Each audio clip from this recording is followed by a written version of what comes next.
Hi guys, John Zombro here with the Lifetime Body, and I've got one of those fascinating pearls of wellness wisdom for you. It's all about celebrating the seasons, and it's coming right up.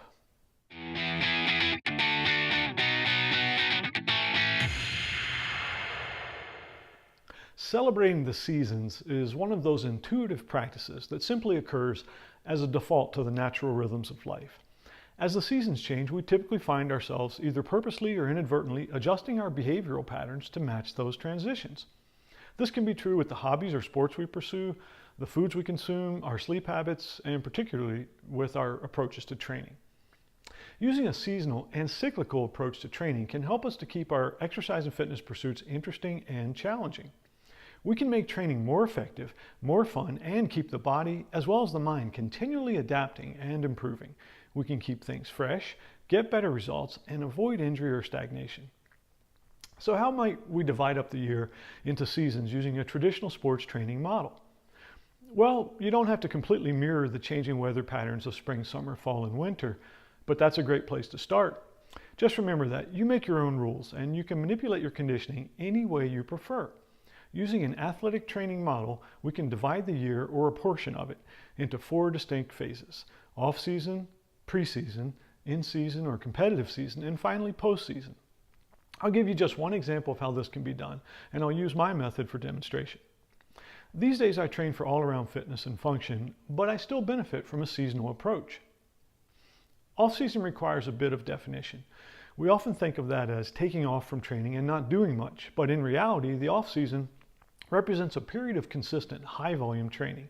It's when we rebuild our physical resources, shore up weaknesses, and establish a large conditioning base.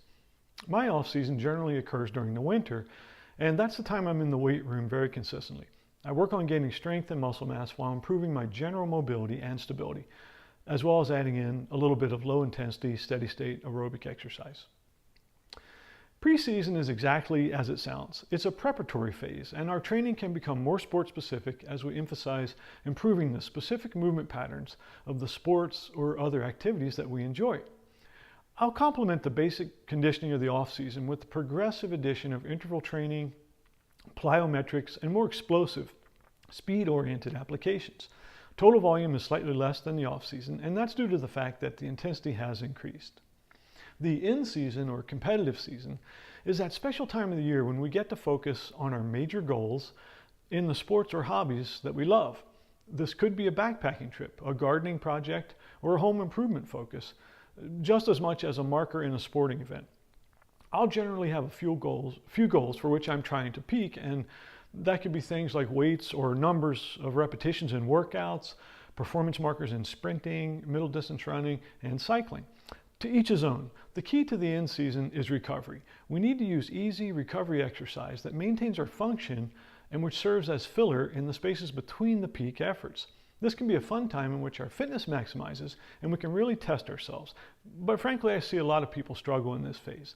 They often try to keep up with the off-season volume and preseason intensity while simultaneously peaking and performing at the highest levels of the year.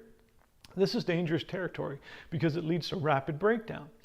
What I do is I trust my training and enjoy the very easy work or play just as much as the very hard or strong bouts that occur once every week or so.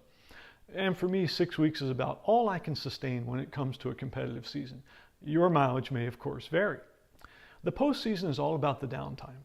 It's the opportunity we have to relax, recover, and reflect on the previous seasons, learning what worked and what can be improved for the next go-round. Approaches to the postseason vary widely among athletes. Some take a few weeks completely away from any training. Others do a bit of casual maintenance work and general activity, even getting to some hobbies or pursuits that were displaced by the training focus of the rest of the year.